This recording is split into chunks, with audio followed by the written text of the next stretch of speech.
যেহেতু তোমালোকৰ কুৱেশ্যন 3 এক হৈ গ'ল এতিয়া বি চোৱা 3 বি লিখা আছে কুৱেশ্যন নোট লিখা আছে 17 প্ৰথম 5টা গুণিতক লিখা তেনেহ'লে সেম আগৰ দৰে আছে একেবাৰে যেহেতু 17 প্ৰথম 5টা গুণিতক লিখিব দিছে 5টা নহয় 6টাহে লিখিব দিছে 17 6টা গুণিতক লিখি দিও তেনেহ'লে সেম আগৰ নিচিনাকৈ লিখিব লাগিব তেনেহ'লে এতেকে ইয়াত লিখি দিয়া কিমান লিখিব দিছে 17 লগত 17 6টা গুণিতক তেনেহ'লে 17 লগত 1 পূৰণ কৰিব লাগিব আকৌ 17 লগত 2 পূৰণ কৰিব লাগিব 17 লগত 3 পূৰণ কৰিব লাগিব 17 লগত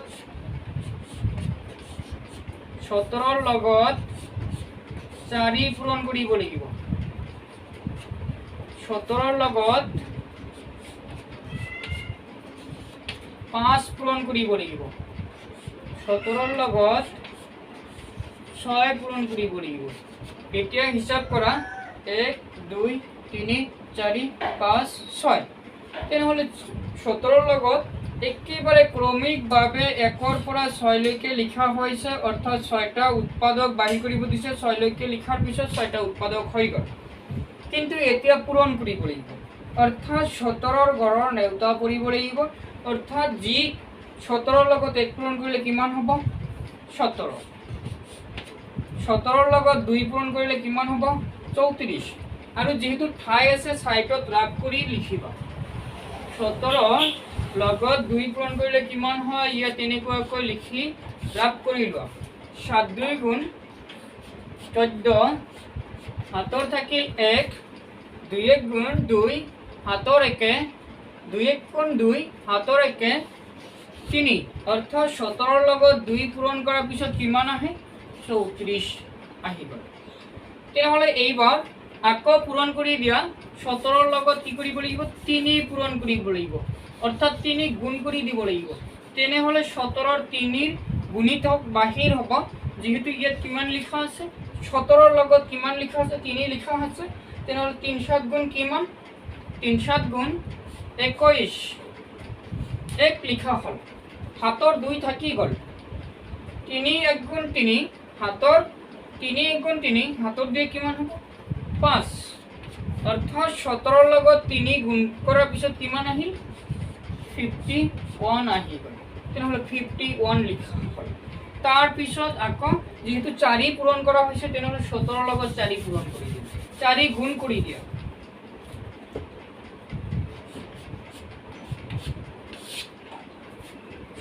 তেনেহ'লে 4 আৰু 7 পূৰণ কৰি দিয়া 4 7 গুণ 28 8 লিখি দিয়া 2 হাতৰ থাকি গ'ল 4 1 গুণ 4 হাতৰ 2 কিমান হ'ব 6 অৰ্থাৎ 68 68 হে লিখিব পাৰি 68 লিখা হৈ গ'ল তেনেহ'লে আকৌ 17ৰ লগত 5 পূৰণ কৰি দিয়া কিমান আহে 17ৰ লগত 5 পূৰণ কৰি দিয়া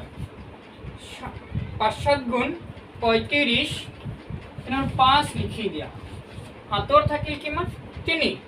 5 1 গুণ 5 হাতৰ 3 কিমান হ'ব 5 1 গুণ 5 হাতৰ 3 8 তেনেহ'লে কিমান আহি গ'ল 85 আহি গ'ল 85 অহাৰ পিছত যেহেতু ইয়াত 17ৰ লগত 6 পূৰণ গুণ কৰা আছে তেনেহ'লে ইয়াত ৰাখ কৰি লোৱা 17 পূৰণ 6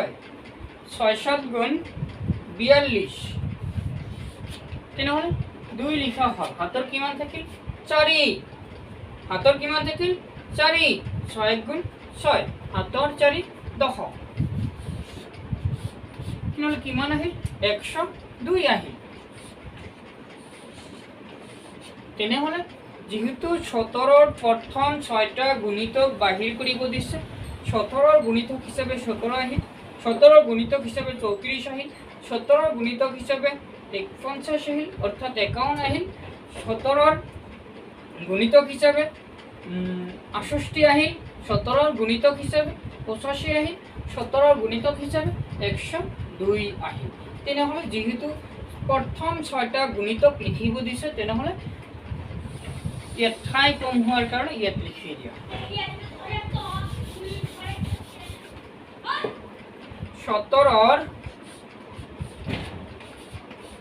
17 এতেকে 17 প্ৰথম 5টা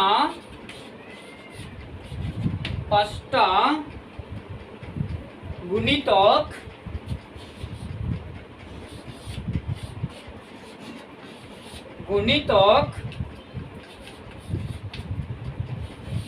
হল ইকুৱেল দি লিখি দিয়া, একেবাৰে ওপৰৰ পৰা লিখি দিয়া। কিমান লিখা আছে 17, তেনেহ'লে লিখি দিয়া 17, কমা এটা দি দিয়া। 17ৰ পিছত কিমান আছে 34 লিখি পেলাই কমা দি দিয়া। তাৰপিছত 34ৰ পিছত কিমান লিখা আছে 51 লিখা হৈ গ'ল। 51ৰ পিছত কিমান লিখা আছে 68 লিখা হৈ গ'ল। 68ৰ পিছত যোৱা 85, তাৰপিছত 102। তেনেহ'লে 17ৰ প্ৰথম 5টা গুণিতক হ'ল 17, 34, 51, 68, 85, 102। এতিয়া হিচাপ কৰিছোঁ এবাৰ 6টা গুণিতক আছে নেকি। 1, 2, 3, 4, 5, 6। 6টা গুণিতক বাহিৰ কৰিব দিছিল, 6টা গুণিতক বাহিৰ হৈ গ'ল। কিন্তু যেহেতু 3ৰ 2টা অংক হৈ গ'ল, 3ৰ A আৰু B হৈ গ'ল, তেনেহ'লে 3ৰ C, D তোমালোকৰ কাৰণে হোমৱৰ্ক থাকিল। হোমৱৰ্ক কৰি পেলাই মোৰ হোৱাটছআপ নম্বৰত পঠাই দিবা। Thank U.